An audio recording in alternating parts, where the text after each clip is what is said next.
बिहार में जातीय जनगणना को लेकर सर्वदलीय बैठक हुई और एआईएमएम के भी विधायक उसमें थे। उससे पहले राजद कार्यालय में भी ये लोग एक साथ बैठे महागठबंधन के नेताओं के साथ।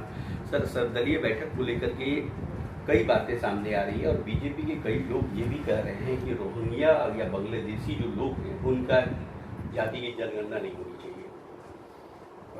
मामला ये है कि जातिगत जनगणना जरूरत है राष्ट्रीय स्तर की, और बीजेपी के लोग अगर ईमानदार हैं देश हित में, राष्ट्र हित में, तो इनको कम से कम राष्ट्रीय स्तर पर शोषित वंचित लोगों के आंकड़े से समझ पैदा करनी चाहिए कि इन 75 सालों के बाद भी आज़ादी के क्या शोषित वंचित वर्ग को सही सम्मान और स्थान मिला है।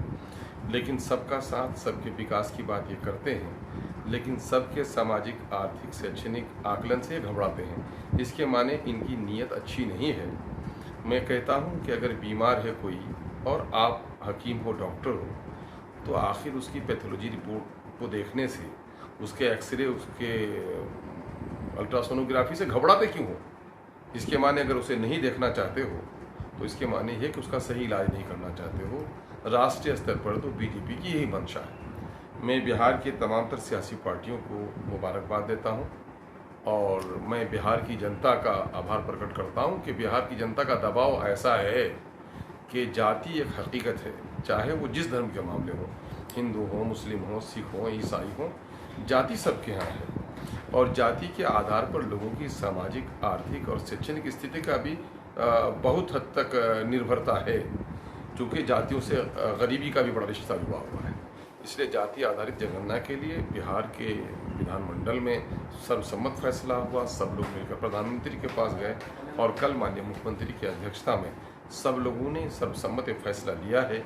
ऑल पार्टीज लीडर्स ने के साथ बिहार में जनगणना होनी चाहिए और ये जातिगत गणना होनी चाहिए। ये सब सम्मत फैसला है, तो इसमें किसी को दिक्कत क्या है। लेकिन बीजेपी का मामला ये है कि बीजेपी के जिम्मेदार ओहदों पर बैठे हुए लोग जब तक ये मुसलमानों को गालियां नहीं दे देंगे, रोहिंग्या नहीं कह देंगे, ये हिंदुस्तान, पाकिस्तान, मंदिर, मस्जिद, बांग्लादेशी जब तक ये नहीं कहेंगे, इनका दाना हजम नहीं होगा। तो ये इनकी तो बीमारी है, फोबिया है। तो इसलिए वो ये बात करते रहते हैं, चूँकि यही उनका आधार है राजनीति का।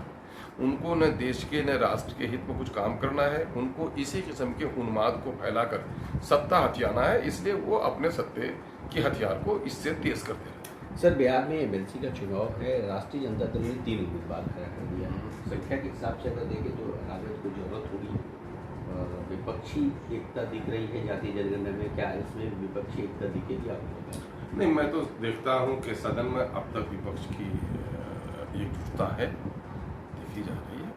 तो चूँकि राजद के जो लोग घटक हैं एंड जो महागठबंधन के घटक लोग हैं, इस मामले में उनकी चिंता है, उनको फैसला करना है, उनको फैसला करना है। यानी निश्चित तौर पर चाहे वो जातीय जनगणना की बात हो या एमएलसी चुनाव का बात हो, कहीं ना कहीं पूरा विपक्ष बिहार में एकजुट है। और साथ साथ इनका साफ साफ कहना है कि बीजेपी किसी न किसी बहाने इस मुद्दे को भटकाना चाहती है। लेकिन अब चूंकि सर्वदलीय बैठक में सब कुछ साफ हो गया है, बिहार में निश्चित तौर पर जातिगत जनगणना होगा और उससे कहीं ना कहीं जो समाज में ऐसे लोग हैं जो कि अभी भी जिन तक विकास नहीं पहुँचा है, वहाँ जो है विकास पहुँचेगा और वो भी समृद्ध होंगे। कुंदन कुमार, ATV भारत, पटना।